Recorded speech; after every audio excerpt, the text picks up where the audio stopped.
you're looking at this and going, wow, wouldn't it be amazing if this worked? And then you realize, oh my gosh, it does work. National borders are just speed bumps on the information superhighway. Cryptography is really, really strong. We can do whatever we want here. People might provide the equivalent of what government does in a decentralized fashion. I talk about collapse of governments. I think we actually saw that in the Middle Ages, probably as a result of the printing press. This is the story of a community of scientists, mathematicians, philosophers, and activists who believe that the internet, combined with recent breakthroughs in the field of cryptography, would upend society and usher in a new era of sovereign individualism. We have it in our power to begin the world over again, right now. And its internal clash over the optimal path to achieving that goal. Can evil be done with this technology? Yes. And so what? So then Deal with it. Here's the final installment in a 4-part series on the origins of the cypherpunk movement and how it helped shape our modern world.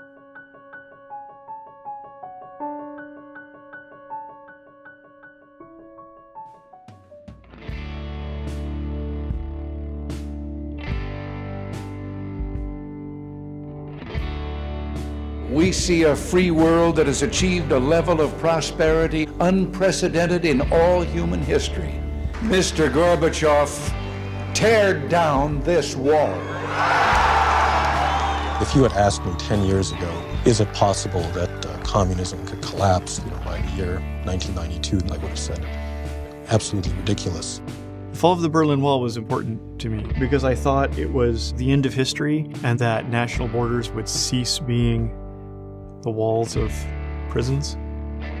And so a couple years later, when I discovered the internet, I thought, oh, this is part of this pattern where borders and distance stop being barriers to people. Then I discovered a whole clan of people who self-identified as computer people. I found my tribe, and among that clan was the cypherpunks mailing list. If you want to subscribe to our mailing list, send a blank email message and just say subscribe cypherpunks. And what is a cypherpunk? What do you guys stand for? Cypherpunks are cryptography activists. The cypherpunks email list, which started in the fall of 1992, 1 year after the launch of the World Wide Web, became a gathering place for a global community interested in using cryptography to allow individuals to communicate and transact on the internet privately and without interference from a central authority. In the last 20 years, the basic techniques to do all sorts of impossible seeming things have suddenly emerged. Put them into practice. Many cypherpunks were inspired by the work of the computer scientist David Chaum, who had demonstrated that it was possible to use cryptography to build an anonymous payment network that ran on the internet. Because of the cypherpunks and because of the science papers of David Chaum, I thought the third thing that's going to happen is economic freedom. That people are going to be no longer constrained by national borders and distance from cooperating and sharing resources and helping each other. But at this watershed moment of collapsing borders, there was a divide within the cypherpunk community over whether these cryptographic tools would lead to more individual freedom, free trade, and the spread of democracy, or the end of government altogether. The cypherpunk movement's most influential figure was the physicist and intellectual provocateur Tim May, who coined the phrase cryptoanarchy. He saw the fall of the Berlin Wall as evidence that the societal institutions we take for granted could collapse in short order, just as they had in the Middle Ages. We saw the little principalities, the monarchies, the religious, the papal states. We saw those collapse, probably as a result of publishing, printing. May penned a 1-page summary of how cryptography would upend society. So I just sat down at my little Macintosh and loosely patterned this after the Communist Manifesto. A specter is haunting the modern world, the specter of cryptoanarchy. Cryptography is really, really strong. We can be protected from anything without, from the observers, from the watchers, from the imposers of the past upon the future we're trying to create. May was skeptical of the idea that humanity was witnessing an unabashed victory of economic and political liberalism, or that it was possible to overcome tyranny through collective action. As the political scientist Francis Fukuyama argued, We as human beings want to be recognized with a certain dignity. This is the essential driving force behind democratic revolutions, whether they take place in Eastern Europe or in Asia or in Latin America. May embraced a technology-based theory of historic change, summed up by the movement's tagline, which was coined by the mathematician Eric Hughes: cypherpunks write code. What Eric meant by cypherpunks write code is, don't be one of those guys who goes to a Libertarian Party conference and sits about getting somebody elected to the Los Gatos City Council. That way lies madness. Whereas the interesting things that had happened had been technological changes: the telephone, the copy machine, the VCR. The philosophy that I really got interested in is that you don't just go and ask the regulator, oh, we need more privacy online. You go fix it. Arguing and complaining and lobbying and politics have nominal effect on what changes the world is technology adoption and, society moving, shifting its viewpoints. For crypto-anarchists like May, writing code meant building systems for anonymous transactions on the internet that made the arbitrary divisions of the political world irrelevant. National borders are just speed bumps on the information superhighway. Online cryptographic networks would be structured like a geodesic dome, a form hailed by the countercultural technologists of the 1970s for being in harmony with nature and highly resistant to external attack. Networks with no owners, with many interconnecting nodes that would be basically unstoppable. In a geodesic market, economics will no longer be the handmaiden of politics, the cypherpunk writer Robert Hettinger noted, and nation-states will eventually be as ceremonial as modern-day constitutional monarchs. This idea of a many-to-many connection was clearly going to happen. But it was much easier to build a functional network for cooperation and trade when you can rely on a central authority to enforce the rules. How can we use this weird crypto technique to solve this strange, esoteric little problem that in the real world you just solve because, oh, I know what your social security number is, or you have to have your government-issued ID that you take into the bank so that you can open up your bank account and they can link the two together and say, okay, if Jim McCoy walks out on this $100,000 loan, well, we know where to find him. I was trying to deal with those problems. You can buy and sell property in cyberspace using cryptographic protocols. The idea of ways in which people might provide the equivalent of what government does in a decentralized fashion. Tim stole some ideas from My Machinery of Freedom, and he reprocessed them with all this technological stuff, and then I stole them back. A function of government that was particularly hard to replicate using cryptography was the issuance of money. The cypherpunks attempted to build a borderless internet currency system as anonymous as cash, and that, like gold, held its value without the backing of a central bank. Gold makes very good money because nobody can manufacture more of it very readily, put it mildly, right? Whereas bits are perfectly copyable, so turning bits into good money is quite difficult.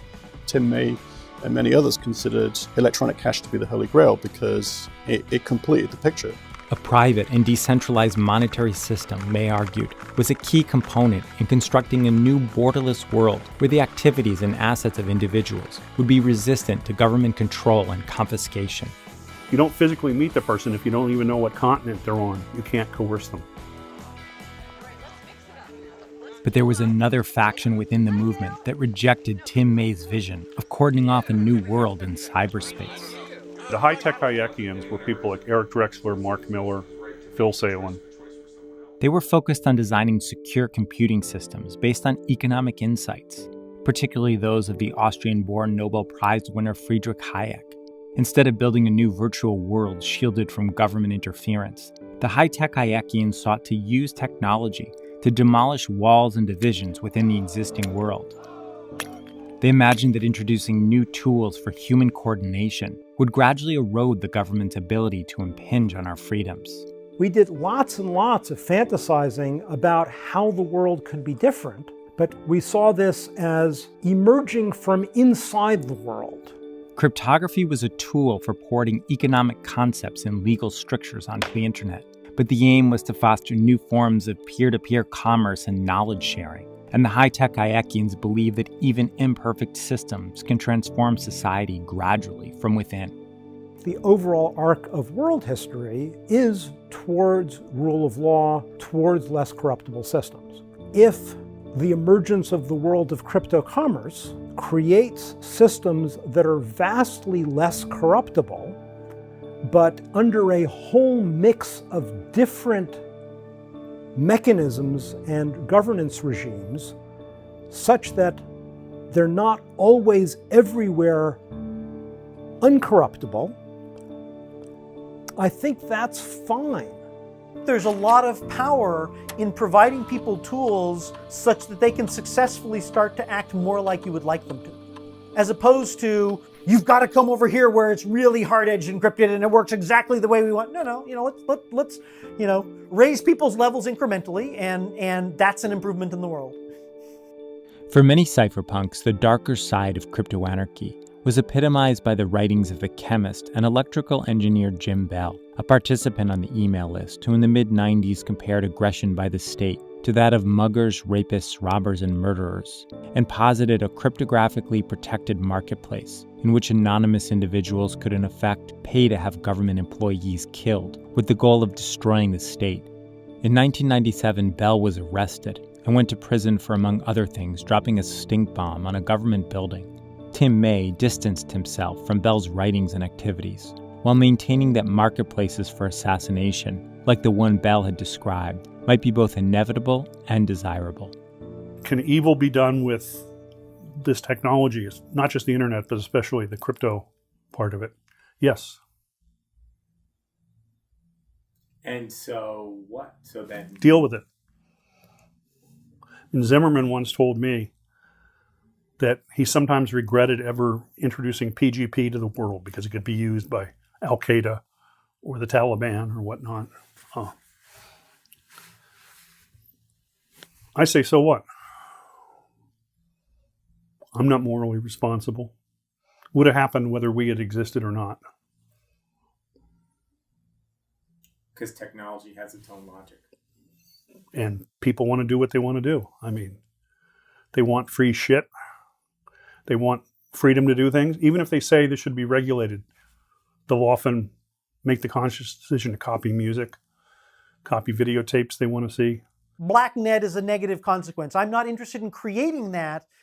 When you build technology to solve problems, then there are consequences that we try to think ahead of and look at and figure out how we might address and get ahead of the downsides of what we build. And that's responsible development. And we certainly engaged in that and talking with Tim May and putting on that, what if I was a black hat kind of thing was certainly a useful foil for working through those kinds of ideas, but that's absolutely not what cypherpunks were. So the progress of the spread of democracy, if you take a sufficiently long-term view of it, has been really, quite remarkable.